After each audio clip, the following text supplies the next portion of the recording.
जय हिंद साथियों, मैं अंकित कुमार यादव आप सभी का स्वागत करता हूं सृष्टि ज्ञान केंद्र में, जहां हम पढ़ रहे हैं कक्षा 11वीं की पॉलिटिकल साइंस और जिसमें चल रहा है अध्याय 7 जिसका नाम है संघवाद। देखिए, मैंने आपको संघवाद की परिभाषा समझा दी है।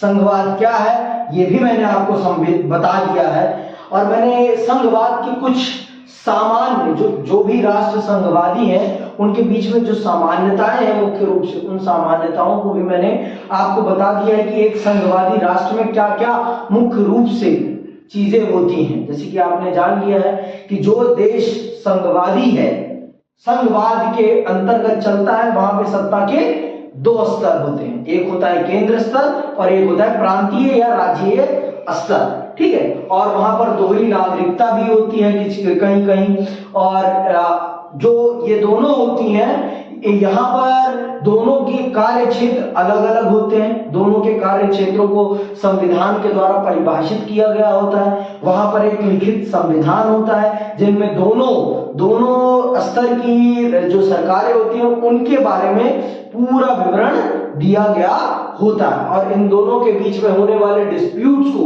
सुलझाने के लिए एक न्यायपालिका होती है, स्वतंत्र न्यायपालिका। तो अब हम चल रहे हैं अपने देश के संघवाद को समझने। अब हम अपने देश के संघवाद को समझेंगे कि भारत का संविधान क्या कहता है संघवाद के बारे में। देखो, भारत का संविधान जब आप पढ़ेंगे तो जब हम पहला अनुच्छेद पढ़ेंगे, पहला अनुच्छेद ही ये बताता है कि भारत एक संघवादी राष्ट्र है। क्या कहता है पहला अनुच्छेद? भारत अर्थात इंडिया राज्यों का संघ होगा। भारत अर्थात इंडिया राज्यों का संघ होगा, यूनियन होगा। समझ में आई बात? तो हमारा पहला संविधान का पहला आर्टिकल है या अनुच्छेद है, वो ही स्पष्ट कर देता है कि भारत अर्थात इंडिया, जो भारत है वही इंडिया है, कोई अंतर नहीं है। आज के टाइम पर जो ये लड़ाई चलती है, हम जिस दिन एक्सेप्ट कर लेंगे कि हम भारत बोलेंगे, हमें कोई मना नहीं कर पाएगा। आपने चूज किया कि आप इंडिया बोल रहे हैं, इंडिया बोलना छोड़ के आप भारत बोलना स्टार्ट कर दीजिए, कोई रोक थोड़ी ना। दोनों ही नाम इसी देश के, इसी धर्म के नाम है। हमारा प्राचीन नाम भारत है और जो आपको भी मैंने कहानी सुनाई दी है। देखो, ये जो हमारा देश है, हमारे देश का प्रारंभ कहां से स्टार्ट होता है? आपकी सिंधु नदी से स्टार्ट होता है। सिंधु नदी को माना जाता है कि ये भारत का प्रवेश द्वार है। भारत में एंटर करने का रास्ता है सिंधु नदी। और हिंदुकुश पर्वत आज के टाइम के अफगानिस्तान में है, तो उसे एंट्रेंस गेट माना जाता है भारत का। तो जब रोम आए, अरबियों ने वो सिंधु को ना, शाह शब्द को हा प्रोनाउंस करते थे, उनसे शाह शब्द बोला नहीं जाता था, तो उन्होंने शाह को हा कर दिया, तो उससे निकला हिंदुस्तान। जो हमारी हिंदी है ना, हिंदी भी हिंदी का शब्द नहीं, हिंदी है फारसी का शब्द है हिंदी। क्योंकि उनको शाह बोलना नहीं आता था तो उन्होंने शाह को हा कर दिया, तो इसीलिए हिंदुस्तान हमें फारसियों ने नाम दिया हिंदुस्तान। और ग्रीक्स को सा भी नहीं बोलना आता था, वो आई बोलते थे, तो वहां से आ गया हमारा इंडस कहते थे, इंडस, तो वहां से इंडिया आया है। ये जो आज के टाइम पर पॉलिटिक्स होती है नाम के ऊपर देश के, ये सरासर बेवकूफी है और सरासर गलत है। भारत की जनता को ये चूज करना है कि उसे क्या बोलना है। आपके पास विकल्प है, आप जिस विकल्प को मान लेंगे वो ही सही है, दोनों ही सही हैं। आप जिस पर हाथ रख दें वो ही सही है।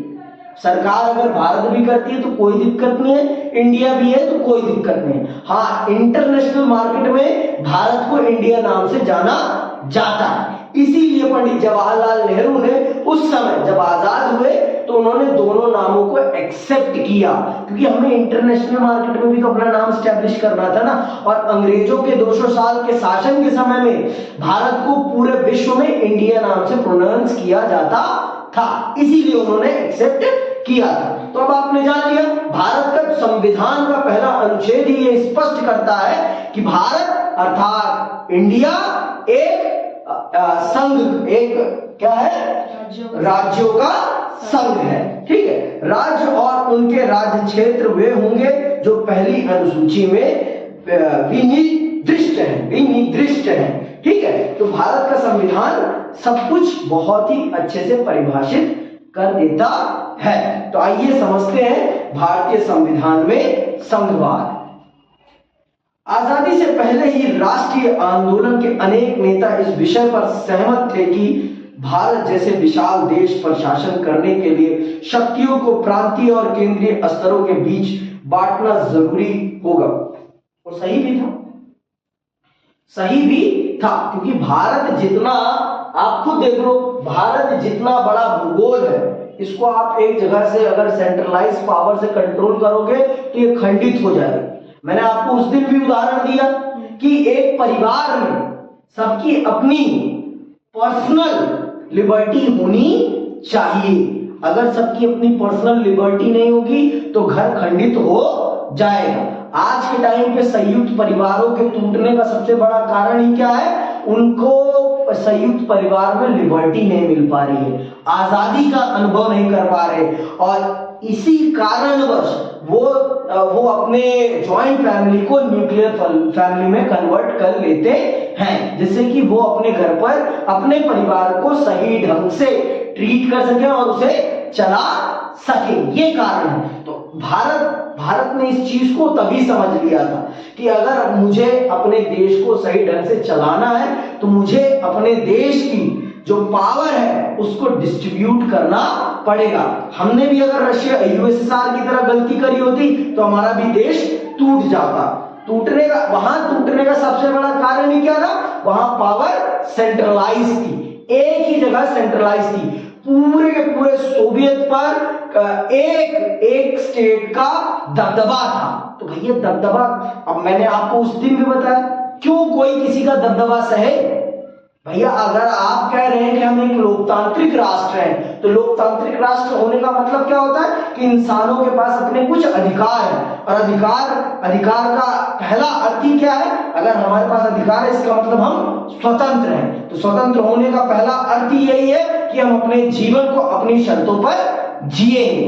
तो यह चीज है। तो अगर अब आज के टाइम पर अगर आप राजनीतिक दृष्टिकोण से देखोगे तो सबसे ज्यादा शक्ति वाला राज्य कौन सा है? उत्तर प्रदेश है, सबसे ज्यादा शक्ति आपके पॉलिटिकल पावर के बारे में। और अगर इकोनॉमिकल पावर देखेंगे तो महाराष्ट्र है सबसे ज्यादा ताकतवर। तो महाराष्ट्र और उत्तर प्रदेश क्या सब पर अपना डोमिनेंस थोपेंगे तो पूरा भारत एकजुट रह पाएगा?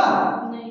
तो अगर पूरे भारत को हमें एकजुट रखना है तो हमें सबको लिबर्टी, स्वायत्तता देनी पड़ेगी, जिससे कि सब अपने अनुसार अपना शासन चलाएं और भारत के साथ जुड़े रहें। तो हमने इस चीज को समझ लिया था, हमारे राष्ट्र निर्माताओं ने इस बात को समझ लिया था, और उन्होंने भारत के संविधान को उसी रूपरेखा में गढ़ा दिया। और भारत के इतिहास में जितने भी बड़े बड़े साम्राज्य बने, उन सभी साम्राज्यों ने इस चीज को समझा, तभी वो साम्राज्य टिक पाए। चाहे वो अशोक का हो, मौर्य साम्राज्य, चाहे वो गुप्त काल का हो, और चाहे वो मुगल काल हो, सभी राजाओं ने इस चीज को स्वीकारा, तभी वो इतने बड़े प्रतापी राजा बन पाए। नहीं तो कोई नहीं बन पाएगा। मुझे अगर किसी पर भी शासन करना है तो मुझे उसकी रिस्पेक्ट करनी पड़ेगी, और अगर मैं उसकी रिस्पेक्ट नहीं करूंगा तो वो मेरी रिस्पेक्ट नहीं करेगा। रिस्पेक्ट से ही रिस्पेक्ट मिलती है। अब ये चाहो कि मैं इसको अपने लात के नीचे रखूं और ये मेरी बात को मानता रहे, एक ना एक दिन वो आपकी लात पर जरूर प्रहार करेगा। उसे मौका मिलेगा तो वो जरूर आपको धोखा देगा। आगे सुनिए।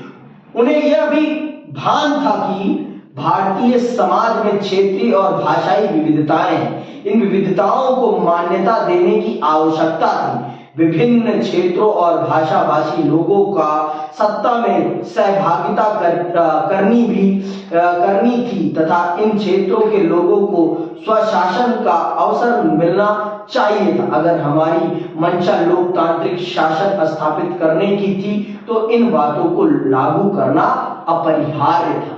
अगर हम सच में एक लोकतांत्रिक समाज बनाना चाहते थे तो हमें लोगों की जो डाइवर्सिटी थी उसे एक्सेप्ट करना था और उनकी डाइवर्सिटी के हिसाब से उन्हें रिप्रेजेंटेशन प्रोवाइड करना है, चाहे वो भाषा के स्तर का हो, चाहे वो किसी भी स्तर का हो। तो हमारे देश में जो राज्यों का निर्माण हो रखा है, जब भी आप भारत के राज्यों को देखेंगे तो आपको इन राज्यों के निर्माण में एक चीज दिखेगी, एक खूबी दिखेगी, और वो खूबी क्या है? भाषीय आधार पर ये राज्य बने हैं। हमारे देश का निर्माण, ये जो राज्य बने हैं, इन राज्यों के निर्माण में आपको एक चीज दिखेगी और वो है भाषा। हमारे जो राज्यों का विभाजन है वो भाषा के आधार पर हुआ है।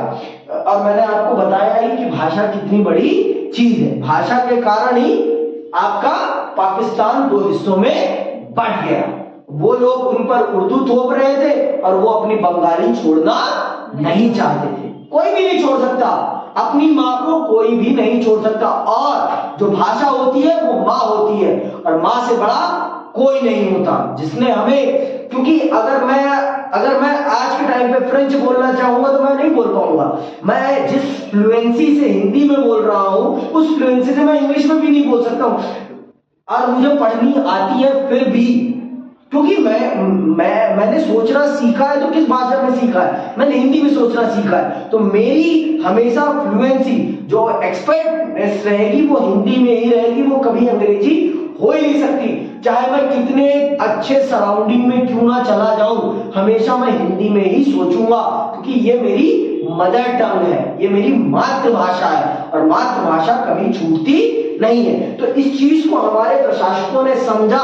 हमारे जो आजादी के प्रणेता थे, नेता थे, उन्होंने इस बात को समझा कि अगर मुझे भारत को सच में एकजुट रखना है तो हमें भारत की ये जो भाषाई विविधता है इसको एक्सेप्ट करनी पड़ेगी, और इनको सम्मान के साथ इनको उसी हिसाब से हमें विभाजित करना पड़ेगा। क्योंकि न धर्म के आधार पर विभाजित किया जा सकता है, न जाति के आधार पर, न संस्कृति के आधार पर, न भोजन के आधार पर। एक ही आधार था जो सबसे पुख्ता था, और वो था भाषा। भाषा के आधार पर आप विभाजित करेंगे। देखो भाषा में ना हिंदू भी आ जाएगा, मुस्लिम भी आ जाएगा, सिख भी अब जो भैया है तो वो भी मुसलमान ही थे ना, बांग्लादेश वाले, फिर भी वो उनके साथ क्यों नहीं रहे पाकिस्तान के मुसलमान? क्योंकि वो उनकी भाषा की हत्या कर रहे थे, उनकी माँ की हत्या कर रहे थे। इसीलिए कहा कि हमें आजाद करो, हम आपके साथ नहीं रहना चाहते। समझ में आई बात? कोई भी अपनी भाषा के साथ कभी भी किसी भी प्रकार का खिलवाड़ नहीं होने देगा। अब जैसे हमारे रीति रिवाज, हमारे त्योहार है, और अगर हमें हमारे त्योहार मनाने से कोई रोकेगा तो हम उसके साथ रहेंगे? कदापि नहीं रहेंगे। तो ये चीजें समझना हम सबके लिए भी जरूरी है कि अगर हमें किसी भी समाज को संगठित रखना है, अपने साथ रखना है, तो उसकी भाषा की, उसकी संस्कृति की, उसके पहनावे की और उसके भोजन की हमें कद्र करनी चाहिए। उसके धर्म की भी हमें कद्र करनी चाहिए। और अगर हम म्यूचुअल रिस्पेक्ट नहीं करेंगे एक दूसरे की, तो समाज खंडित हो जाएगा। अब जैसे आप भी सरकारी फ्लैट्स में रहती है, तो ऐसा तो नहीं है कि सारे सबके सब एक ही हों, नहीं ना। किसी धर्म भी अलग होगा, जातियां भी अलग होगी, भाषाएं भी कुछ लोगों की अलग होगी, लेकिन फिर भी हम सब एकजुट क्यों रह पा रहे हैं? संविधान का पहला काम याद आया? क्योंकि संविधान ने सबको क्या दे रखी है? सिक्योरिटी की गारंटी दे रखी है कि अगर आपके साथ कुछ भी गलत होता है आप मेरे पास आइए, मैं आपको न्याय दिलाने का काम करूंगा। ठीक, आगे सुनिए। प्रश्न केवल यह था कि क्षेत्रीय सरकारों को कितना अधिकार प्रदान किया जाए। हमारे देश में निश्चित था कि हमारे देश में 2 स्तर की शासन व्यवस्था होगी। सिर्फ यह निश्चित करना था कि किसको कितनी ताकत देनी है, केंद्र सरकार को ज्यादा ताकत देनी है या प्रांतीय सरकार को, इस चीज का निर्धारण करना है। अब आज की स्थिति में मैं आपको बता दूं तो हमारी केंद्र सरकार के पास ज्यादा ताकत है और हमारी राज्य सरकारों के पास कम ताकत है। पहले ये सोचा गया था कि राज्य सरकारों को ज्यादा ताकत दी जानी चाहिए, राज्य सरकारों को ज्यादा ताकत दी जानी चाहिए। लेकिन जब हमारे देश का विभाजन होता है, जब हमारे देश का पार्टीशन होता है, तो जब राज्यों के बीच में संघर्ष होता है, जब 1947 में जब हमारे देश का विभाजन होता है, तो जब राज्यों के बीच में संघर्ष होता है और उस संघर्ष को देखने के बाद हमारे ये नेता गण ये समझ गए कि राज्यों को ज्यादा ताकत नहीं मिलनी चाहिए, क्योंकि राज्य सरकारें फिर अपनी जनता, अपनी सत्ता को देखेंगी, वो जनता को बचाने का प्रयास नहीं करेंगी। भाई अगर पंजाब हरियाणा के बीच में लड़ाई हो गई, पंजाब हरियाणा के बीच में लड़ाई हो गई, तो सरकारें भी अपनी जनता का फेवर करेंगी, वो लड़ाई को रोकने का प्रयास नहीं करेंगी, वो लड़ाई को कभी भी रोकने का प्रयास नहीं, वो अपना पॉलिटिकल फेवर देखेंगी, क्योंकि भाई पंजाब की सरकार अपनी जनता का फेवर लेगी ना, और हरियाणा की सरकार अपनी जनता का फेवर, तो उसमें कोई मीडिएशन नहीं करेगा। तो इसीलिए इन सब चीजों को जब दंगे हुए, जब विभाजन के टाइम दंगे हुए, तो ये चीज हमारे देश की सरकार ने, केंद्र सरकार ने उस समय की देख ली कि केंद्र सरकार के पास ज्यादा ताकत होनी चाहिए, जिससे कि वो इन सब घटनाओं, इस प्रकार की परिस्थितियों में इनको कंट्रोल कर सके। नहीं तो फिर तो टूट जाएगा देश, नहीं तो टूट जाएगा देश। तो इसीलिए हमारे देश में, हमारी केंद्र सरकार के पास in compare of state government ज्यादा पावर है। इसीलिए हमने हमारे देश में दोहरी नागरिकता का प्रावधान नहीं, हमने एकाधी नागरिकता ही रखी है, क्योंकि हमारे देश में ज्यादा ही क्षेत्रवाद है।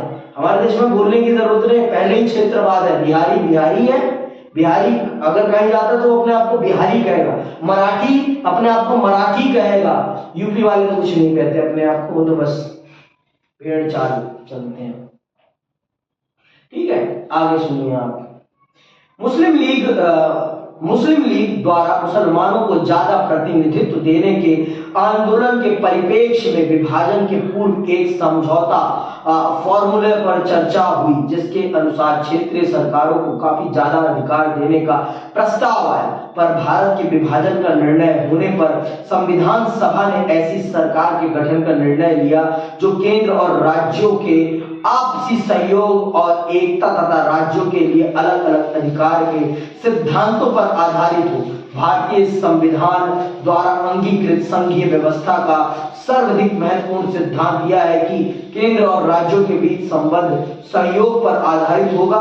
इस प्रकार विविधता को मान्यता देने के साथ ही संविधान एकता पर बल देता है। हमारा देश का संविधान साफ और स्पष्ट कहता है कि हमारी जो सरकारें होंगी वो आपसी सहयोग पर है। दोनों सरकारों का एक दूसरे का सहयोग करना जरूरी है।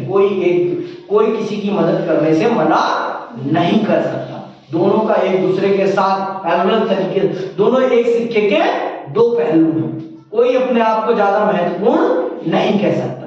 ये आप नहीं कह सकते कि मैं ज्यादा महत्वपूर्ण हूं या वो ज्यादा महत्वपूर्ण, दोनों महत्वपूर्ण हैं। हाँ, थोड़ा बहुत ज्यादा कम है, लेकिन ये नहीं है कि आप एकदम ही कुछ नहीं है ना, ऐसा नहीं है। आप अपनी जगह महत्वपूर्ण है और ये अपनी जगह महत्वपूर्ण है। मिसाल के तौर पर क्या आप इस बात से वाकिफ हैं कि भारत के संविधान के अंग्रेजी संस्करण में फेडरेशन शब्द का नहीं बल्कि यूनियन शब्द का प्रयोग किया गया है। हालांकि हिंदी शब्द में फेडरेशन और यूनियन दोनों के लिए ही संघ शब्द का प्रयोग होता है, लेकिन भारतीय संविधान का वर्णन इन शब्दों में होता है। फिर से सुनो, अनुच्छेद 1 क्या कहता है? अनुच्छेद 1 कहता है भारत अर्थात इंडिया राज्यों का संघ होगा। राज्य और उनके राज्य क्षेत्र वे होंगे जो पहली अनुसूची में विनिर्दिष्ट है। ठीक है, तो साथ साथ भारत का संविधान स्पष्ट कर देता है। शक्ति विभाजन कैसे हुआ है? हमारे देश में शक्ति, पावर डिस्ट्रीब्यूशन कैसे है इन दोनों सरकारों के बीच में। तो हमारे देश में पावर डिवीजन कैसे है ये मैं आपको समझा देता हूं, इसको बहुत ध्यान से सुनना है। ठीक है, भारत के संविधान में दो तरह की सरकारों की बात मानी गई है।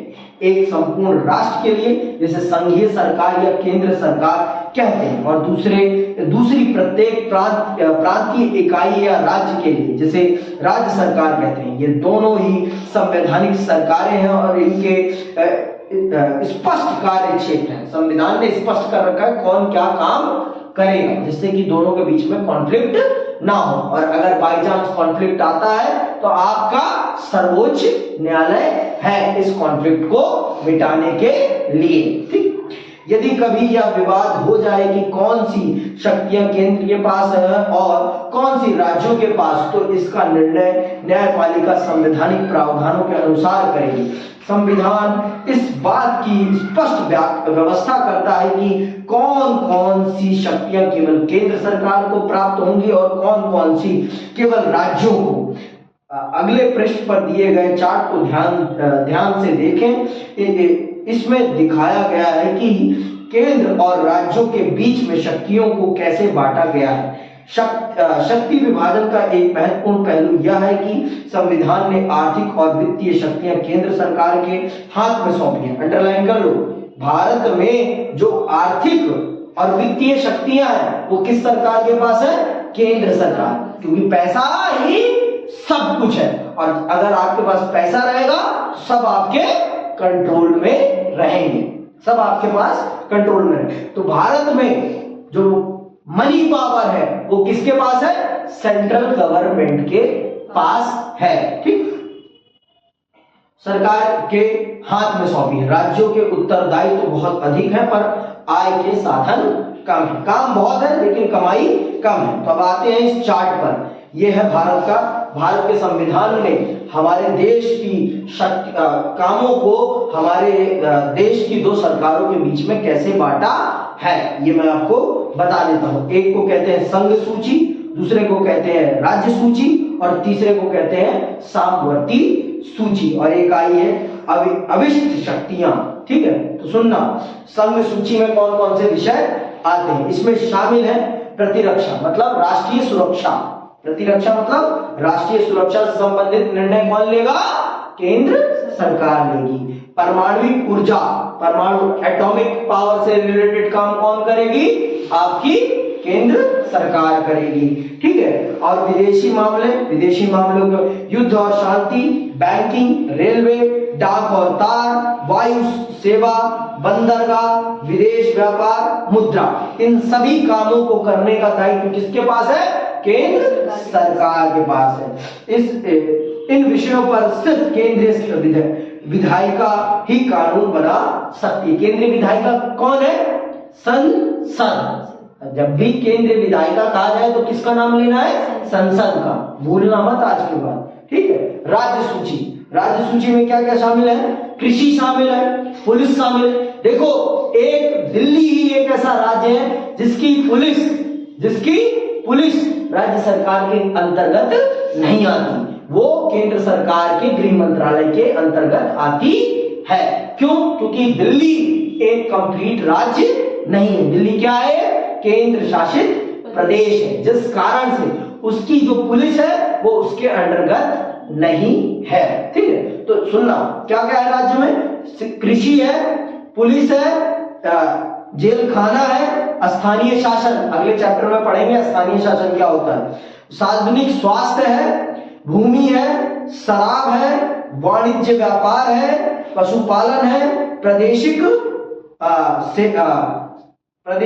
सेवा है। ठीक है, तो इन सभी विषयों पर काम कौन करेगा? आपकी राज्य की विधायिका। अब आते हैं सामवर्ती सूची वो होती है जिसमें दोनों काम कर सकते हैं। कुछ विषय ऐसे भी हैं जिन पर दोनों कानून बना सकते हैं, लेकिन एट द एंड सबसे ज्यादा प्रेफरेंस किसको मिलेगी? केंद्र सरकार के कानून को। अगर दोनों कानूनों में कॉन्फ्लिक्ट पैदा होता है तो किसके कानून को ज्यादा प्रेफरेंस दी जाएगी? केंद्र सरकार के। सुन लो ध्यान से, सामवर्ती सूची में क्या क्या आता है। इसमें शामिल है शिक्षा पे दोनों काम करते हैं। ठीक है, कृषि भूमि के अतिरिक्त किसी अन्य संपदा का हस्तांतरण, वन, मजदूर संघ, सामानों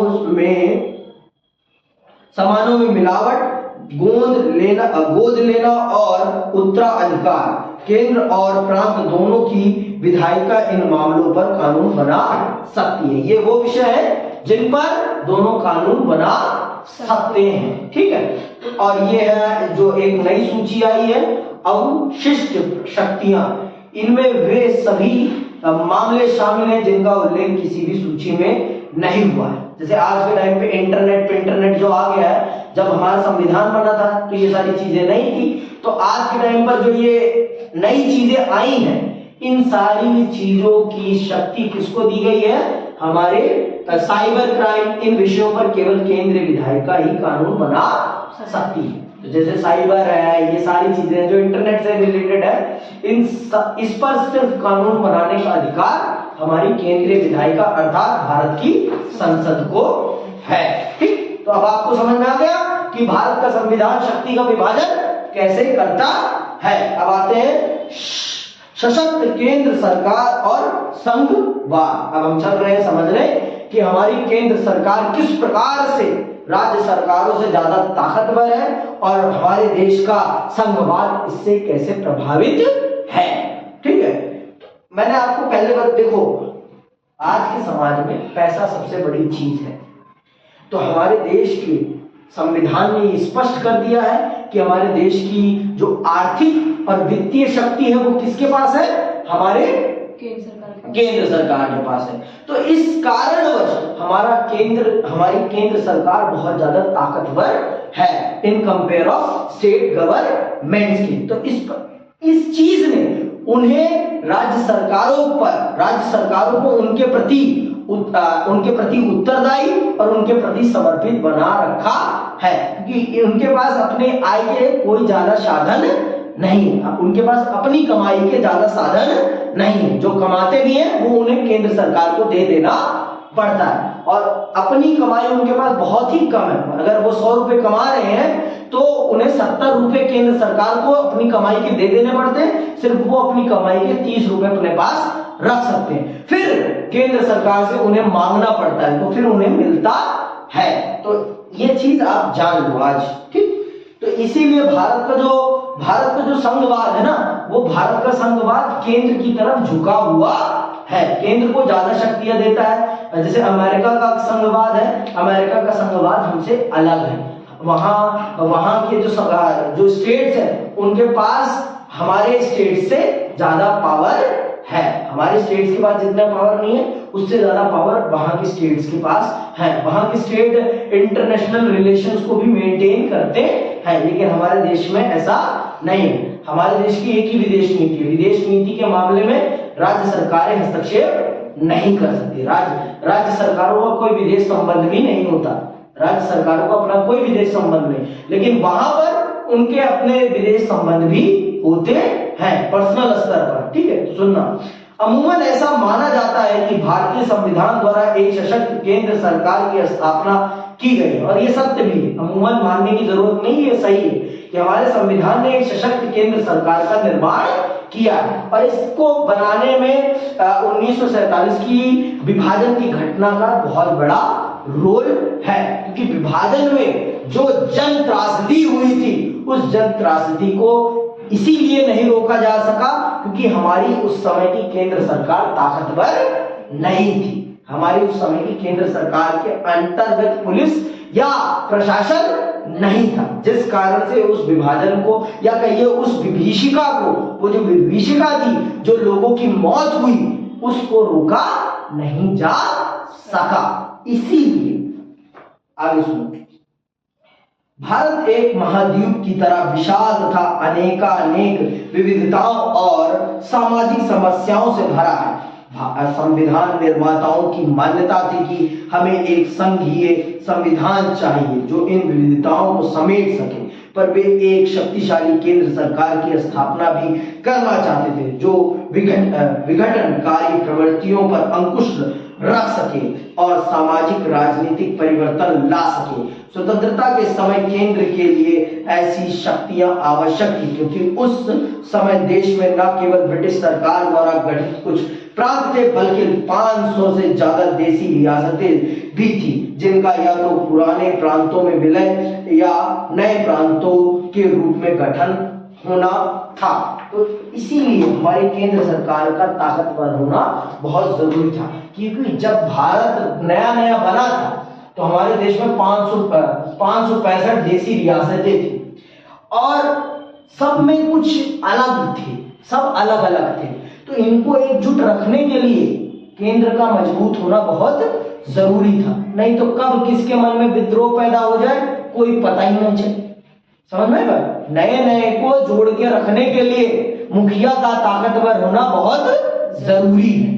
जब भाई नया नया स्कूल बनता है तो उसके प्रिंसिपल को स्ट्रिक्ट होना बहुत जरूरी है। अगर जब नया नया स्कूल खुला है, कोई भी काम जब नया नया खुलता है, तो अगर उसका प्रिंसिपल या उसका ओनर स्ट्रिक्ट नहीं है तो वो काम नहीं टिक पाएगा। पहले के 5-6 सालों में 10 सालों में स्ट्रिक्ट होना बहुत जरूरी है, और हमारे जैसे देश में तो बहुत ही ज्यादा जरूरी था। क्योंकि हमारे देश में आप देखेंगे कि कितने समय तक अलगाव भरे आंदोलन चलते रहे, आज भी चलते हैं। खालिस्तान चल जाता है, कभी कभी सुन लेती हो। तो इस प्रकार की ताकतों को रोकने के लिए, इस प्रकार की आतंकवादी संगठनों की ताकतों को रोकने के लिए केंद्र का ताकतवर होना बहुत जरूरी था। इसीलिए हमारे संविधान निर्माता इस बात को समझ गए थे कि अगर भारत को अपनी समस्याओं से निपटना है तो उसकी जो केंद्र शक्ति होगी उसको राज्य शक्तियों से ज्यादा ताकतवर बनाना पड़ेगा, तभी वो इन राज्यों को अपने अंदर रख पाएगी। अब खुद ही सोचो, अगर पिताजी अपने बेटों से ज्यादा ताकतवर नहीं होंगे तो पिताजी की बात मानेंगे बेटे? इसीलिए हमेशा जब तक पिताजी जीवित रहते हैं तब तक प्रॉपर्टी वो ट्रांसफर नहीं करते, क्योंकि जब तक प्रॉपर्टी रहेगी उनके पास तब तक बेटे उनकी चापलूसी करते रहेंगे, और जिस दिन प्रॉपर्टी ट्रांसफर हो जाती है उस दिन बेटे पिताजी को ही घर से बाहर कर देते हैं। ये हकीकत है, झूठ नहीं। ऐसा नहीं है कि भारत के हर परिवार में ऐसा है, लेकिन ये एक रियलिटी है कि अगर पिता को अपनी रिलेवेंस बना के रखनी है तो उनके पास अपनी ओन पावर होनी चाहिए। अगर हिरण के सींग चले जाएंगे तो हिरण को कोई भी मार डालेगा, बूढ़ा। अगर शेर के दांत और नाखून निकल जाए उसे भी कोई भी मार डालेगा। तो अपनी ताकत बना के रखनी बहुत जरूरी है, नहीं तो आपकी वैल्यू खत्म हो जाएगी। ये समाज का हकीकत है। तो अगर केंद्र पूरे देश को जोड़ के रखना है तो केंद्र सरकार का राज्य सरकारों के कंपैरिजन में ताकतवर होना बहुत जरूरी है। अगर ये ताकतवर नहीं होगी तो राज्य सरकारें इसके अधीन क्यों चलेंगी? आप खुद ही बताओ, राज्य सरकारें इसके अधीन क्यों चलेंगी? फिर तो राज्य सरकारें अपनी मनमर्जी करेंगी, उनको जो सही लगेगा वो अपने हिसाब से करेंगी। वो केंद्र सरकार को क्यों ही भाव देंगी? फिर क्यों ही उसके प्रति अपना उत्तरदायित्व समर्पण दिखाएंगी? समझ नहीं पाता। तो इसीलिए हमारे देश के निर्माताओं ने इस बात को बहुत ही बखूबी समझ लिया कि अगर देश को एकजुट रखना है भाई तो केंद्र को ज्यादा ताकतवर बनाना पड़ेगा, नहीं तो देश खंडित हो जाएगा। ठीक, आगे सुनो। देश की एकता बनाए रखने के साथ साथ संविधान निर्माता यह भी चाहते थे कि सामाजिक आर्थिक समस्याओं का समाधान एक शक्तिशाली केंद्र सरकार करे और ऐसा करने में उसे राज्यों का सहयोग भी प्राप्त हो। गरीबी, निरक्षरता, आर्थिक असमानता आदि कुछ ऐसी समस्याएं थी जिसके समाधान के लिए नियोजन और समन्वय बहुत जरूरी था। इस प्रकार राष्ट्रीय एकता और विकास की चिंताओं ने संविधान निर्माताओं को एक सशक्त केंद्र सरकार बनाने की प्रेरणा दी। तो ये वो कारण है जिनके कारण भारत की केंद्र सरकार राज्य सरकारों के कंपैरिजन में ज्यादा ताकतवर बनाई गई, जिससे कि पूरे देश में कोई कानून बने तो उसका सही ढंग से पालन हो, जिससे कि राज्य सरकारें केंद्र सरकार के प्रति वफादार बनी रहे और केंद्र सरकार के हिसाब से चले। कि अगर मैं कोई आपको ऑर्डर दे रहा हूं तो आप उस ऑर्डर को माने। अगर आप मुझसे ताकतवर होंगी तो आप मानेंगे मेरी बात को? कभी नहीं मानेंगे। अगर मेरे पास आपकी लगाम नहीं होगी तो आप मेरी बात कर क्यों मानेंगे?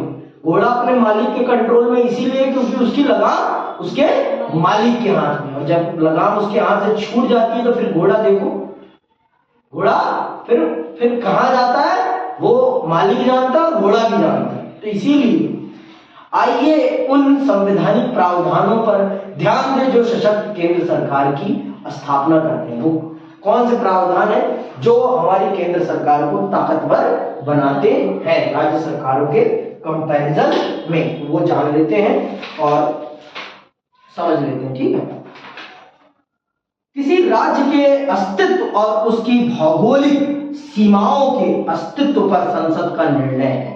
अनुच्छेद 3 के अनुसार संसद किसी राज्य में से उसका राज्य क्षेत्र अलग करके अथवा 2 या अधिक राज्यों को मिलाकर नए राज्य का निर्माण कर सकती है। वह किसी राज्य की सीमाओं या नाम में परिवर्तन कर सकती है, पर इस शक्ति के दुरुपयोग को रोकने के लिए संविधान पहले प्रभावित राज्य के विधानमंडल को विचार व्यक्त करने का अवसर देता है।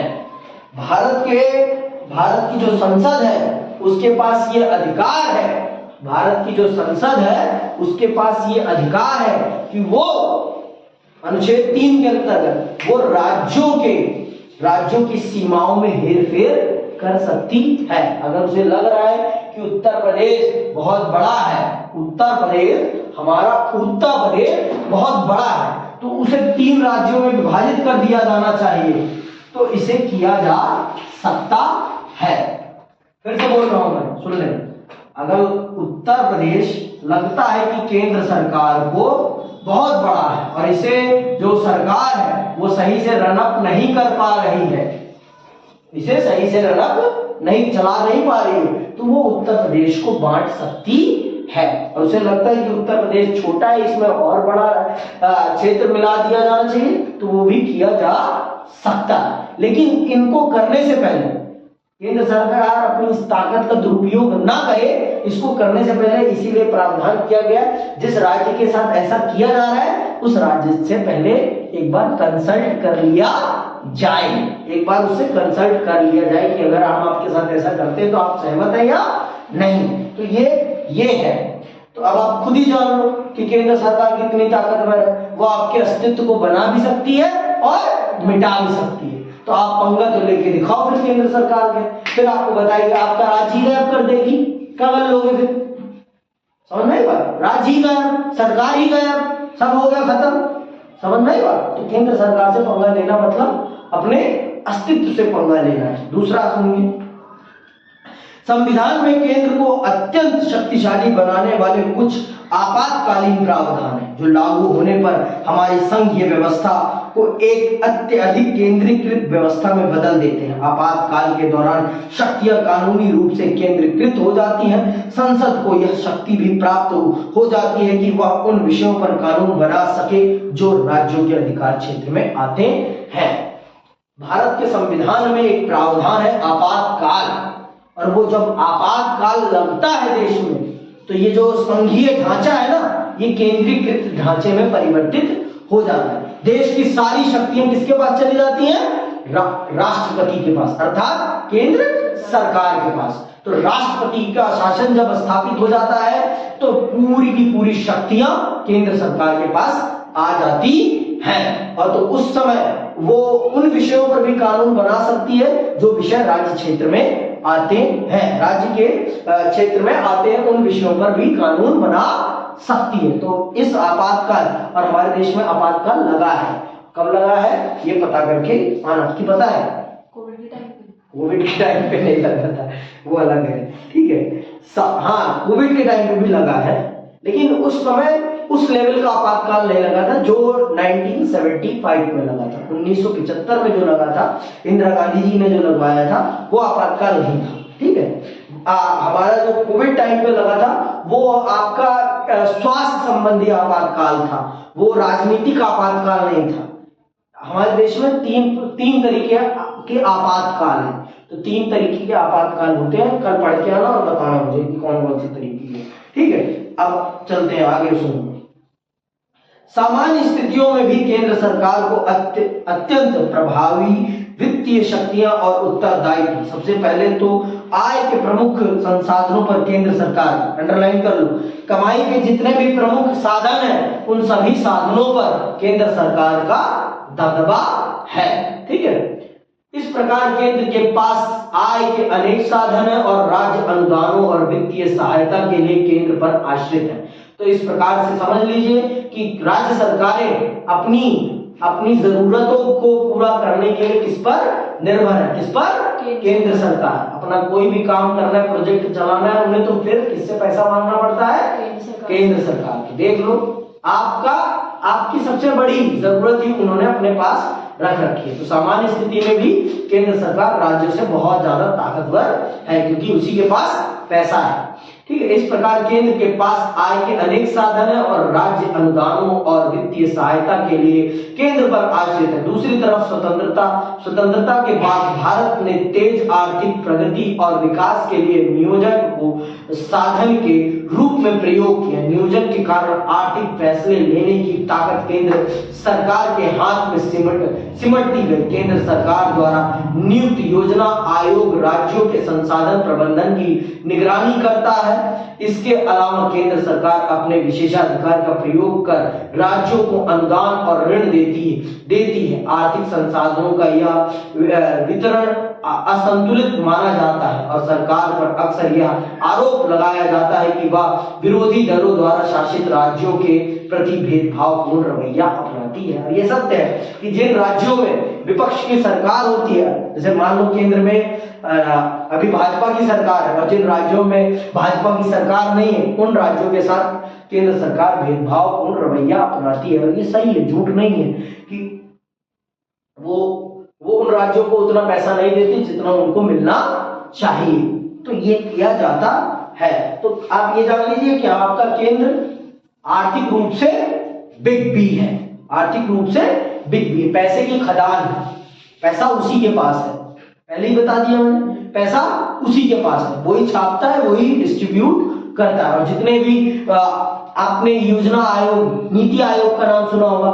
नीति आयोग का यह काम है, नीति आयोग का यह काम है कि देश में जितने भी आर्थिक संसाधन है उनको देखा जाए और वो सारे के सारे आर्थिक संसाधन आपकी केंद्र सरकार के अंतर्गत आते हैं।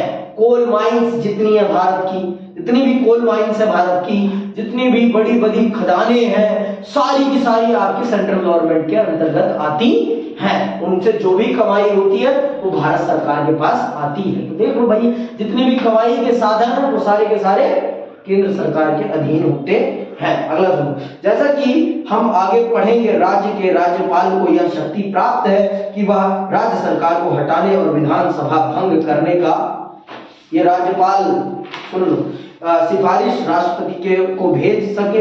इसके अतिरिक्त सामान्य परिस्थिति में भी राज्यपाल को यह शक्ति प्राप्त है कि वह विधानमंडल द्वारा पारित किसी विधेयक को राष्ट्रपति की स्वीकृति के लिए सुरक्षित कर सके। इससे केंद्र सरकार को यह अवसर मिल जाता है कि वह किसी राज्य के कानून निर्माण में देरी कर सके और यदि चाहे तो ऐसे विधेयकों की परीक्षा कर उन पर निषेधाधिकार का प्रयोग करके उसे पूरी तरह नाकार दे। जिस प्रकार से देश में राष्ट्रपति की भूमिका होती है कि अंतिम कानून को अंतिम स्वीकृति देने का काम आपके राष्ट्रपति साहब करते हैं, उसी प्रकार की भूमिका राज्यों में राज्यपाल की होती है, गवर्नर की होती है कि जब तक गवर्नर किसी भी कानून को अंतिम अनुमति नहीं देगा तब तक वो विधेयक कानून नहीं बन सकता है। तो ये जो राज्यपाल होते हैं ये सारे के सारे केंद्र सरकार के पपलू होते हैं। क्या होते हैं? केंद्र सरकार के पपलू, या कहिए केंद्र सरकार के छोड़े गए वफादार कुत्ते होते हैं, जो कि केंद्र सरकार के लिए राज्यों में काम करते हैं। कि अगर ये देखते हैं कि केंद्र राज्य सरकारें कोई ऐसा कानून तो नहीं बना रही है जो केंद्र सरकार के नियमानुसार गलत है, तो अगर उनको कोई भी कानून गलत लगता है तो वो उस पर टिक टक उस कानून को बोलती है आप छोड़ जाइए, इसे राष्ट्रपति साहब की स्वीकृति निरीक्षण के लिए भेजा, और वो राष्ट्रपति को नहीं भेजा जाता, वो प्रधानमंत्री को भेजा जाता है कि देखिए क्या ये सही है, इसको मुझे अनुमति देना चाहिए या नहीं। तो इस प्रकार से ये जो राज्यपाल है, राज्यपालों के द्वारा भी केंद्र सरकार आपकी राज्य सरकारों को नियंत्रित करती है। और अगर राज्यपाल को लगता है, सुन लो ये बात बहुत इंपॉर्टेंट, अगर राज्यपाल को लगता है कि जो मुख्यमंत्री है वो राज्य को सही ढंग से गवर्न नहीं कर रहा, तो वो सिफारिश कर सकता है राष्ट्रपति साहब को कि आप यहाँ की विधानसभा को भंग कर दीजिए। यहाँ की विधानसभा इस काबिल नहीं है कि वो यहाँ की जनता के लोकतांत्रिक अधिकारों की रक्षा कर सके, तो इनको सत्ता में रहने का कोई अधिकार नहीं है, तो आप इनको भंग कीजिए, पुनः चुनाव कराइए और नई सरकार का गठन कीजिए। तो ये राज्यपाल के पास शक्ति होती है। और जिस प्रकार से प्रधानमंत्री की नियुक्ति में राष्ट्रपति साहब की भूमिका होती है, सेम उसी प्रकार से मुख्यमंत्री की नियुक्ति में राज्यपाल की भूमिका होती है। तो मैंने आपको बता दिया, राज्यपाल केंद्र सरकार का वफादार वो जर्मन शेफर्ड है जो राज्य सरकारों पर पूरी तरीके से निगरानी रखता है। और अगर उसे लगता है कि ये सरकारें केंद्र सरकार के खिलाफ जा रही है तो वो सीधे वहां पर टेलीफोन या प्रस्ताव भेजता और राज्य सरकारों को बर्खास्त कर दिया जाता है। ठीक, आगे सुनिए। ऐसी परिस्थितियां आ सकती हैं जब केंद्र सरकार द्वारा राज्य सूची के विषयों पर कानून बनाना आवश्यक हो जाए, पर ऐसे करने के लिए पहले राज्यसभा की अनुमति लेना आवश्यक है। इस बात को आप जानती हैं कि अगर केंद्र सरकार को राज्य सूची में आने वाले विषयों पर कोई भी कानून बनाना है तो संसद की राज्यसभा से अनुमति लेकर वो कानून बनाया जा सकता है, आवश्यक है। संविधान में साफ साफ कहा गया है कि केंद्रीय कार्यपालिका की शक्ति प्रादेशिक कार्यपालिका की शक्ति से ज्यादा होगी। तो साफ साफ स्पष्ट है कि आपकी केंद्र सरकार राज्य सरकारों की सरकारों से ज्यादा ताकतवर है, वो जो चाहे वो कर सकती है। इसके अतिरिक्त केंद्र सरकार राज्य सरकारों को निर्देश दे सकती है। संविधान का निम्नलिखित प्रावधान इसे स्पष्ट करता है। देखो, अनुच्छेद 257 क्या कहता है? 257 कहता है प्रत्येक राज्य की कार्यपालिका शक्ति का इस प्रकार प्रयोग किया जाएगा जिससे संघ की कार्यपालिका शक्ति के प्रयोग में कोई खंडन ना हो या उस पर कोई प्रतिकूल प्रभाव ना पड़े। संघ की कार्यपालिका शक्ति का विस्तार किसी राज्य को ऐसे निर्देश देने तक होगा जो भारत सरकार को इस प्रयोजन के लिए आवश्यक प्रतीत हो। कोई देखो, सारी की सारी राज्य सरकारें वही नीतियां चलाती हैं जो केंद्र सरकार चलाती है, सिर्फ नाम बदल देती हैं और कुछ नहीं करती। नाम बदलकर वही नीतियां उन्हें चलानी पड़ती हैं जो केंद्र सरकार अनुमति देती है। जो केंद्र सरकार, जैसे मनरेगा है, मनरेगा तो पूरे भारत में चलती है, उसी नाम से चलती है।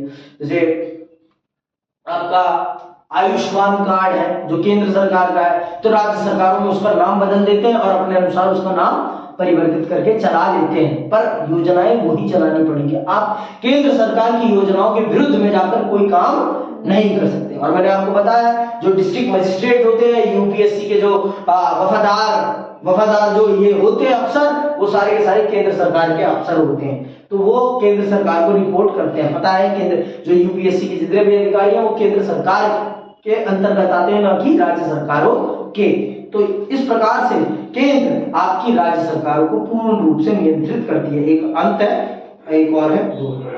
आपकी कार्यपालिका से संबंधित अध्याय में देखा था कि आपने कार्यपालिका से संबंधित अध्याय में देखा था कि हमारी प्रशासनिक व्यवस्था एकहरी है। अखिल भारतीय सेवाएं पूरे देश के लिए और इसमें चयनित पदाधिकारी राज्यों के प्रशासन में कार्य करते हैं। अंततः जिला अधिकारी के रूप में कार्यरत भारतीय प्रशासनिक सेवा के अधिकारी या पुलिस कमिश्नर के रूप में कार्यरत भारतीय पुलिस सेवा के अधिकारियों पर केंद्र सरकार का नियंत्रण होता है। राज्य न तो उनके विरुद्ध कोई अनुशासनात्मक कार्रवाई कर सकता है, ना ही उन्हें सेवा से हटा सकता है। तो पहले ही बता दिया मैंने आपको कार्यपालिका वाले अध्याय में कि ये जो प्रशासनिक अधिकारी हैं ये सारे के सारे केंद्र सरकार के पगलू होते हैं और ये देखते हैं कि राज्य सरकारें केंद्र सरकार के अनुसार चल रही हैं या नहीं चल रही, क्योंकि इनको भी रिपोर्ट भेजनी होती है। किसको? केंद्र सरकार के गृह मंत्रालय को। ठीक है, केंद्र हर राज्य में अपना गृह मंत्रालय होता है, केंद्र सरकार का अपना गृह मंत्रालय होता है। हर राज्य का अपना गृह मंत्रालय है और केंद्र सरकार का अपना गृह मंत्रालय। तो अभी गृह मंत्री कौन है? होम मिनिस्टर कौन है भारत के? हाँ, याद रखना है, भारत के होम मिनिस्टर अमित शाह जी हैं। ठीक है, इसके साथ आते हैं अंतिम प्रावधान पर। संविधान के दो अन्य अनुच्छेद 33 व 34 संघ की सरकार को उस स्थिति में काफी बढ़ा देते हैं जब देश की किसी क्षेत्र में सैनिक शासन लागू हो जाए। ये प्रावधान संसद को इस बात का अधिकार देते हैं कि ऐसी स्थिति में वह केंद्र या राज्य के किसी भी अधिकारी के द्वारा शांति व्यवस्था बनाए रखने या उसकी बहाली के लिए किए गए किसी भी कार्य को कानूनन जायज करार दे सके। इसी के अंतर्गत सशस्त्र बल विशिष्ट शक्ति अधिनियम का निर्माण किया गया। इससे कभी कभी जनता और सशस्त्र बलों में आपसी तनाव भी हुआ है। और ये प्रावधान ज्यादातर कश्मीर में लगता है, जहां पर आपकी सेना मार्शल लॉ लगा दिया जाता है, पूरा का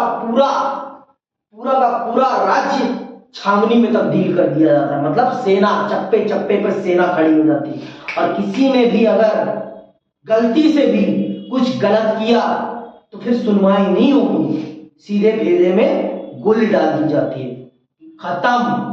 और ये कश्मीर का हाल है।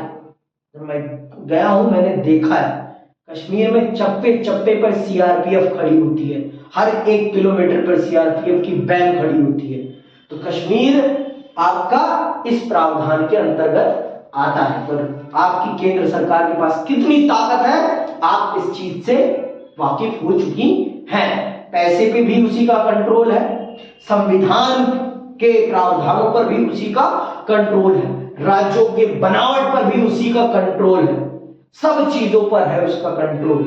और राज्य सरकारें अगर उससे भिड़ने का प्रयास करती हैं तो राज्य सरकारों को वो माटी में मिला देती है। तो इसीलिए राज्य सरकारों को फूक फूक कर कदम रखना पड़ता है। फिर भी राज्य सरकारें भारत की स्वायत्त हैं और भारत के हित के लिए काम करती है। और इसी के साथ ये आपका ये आज का विषय समाप्त होता है। मैं विदा लेता हूं। जय हिंद, जय भारत।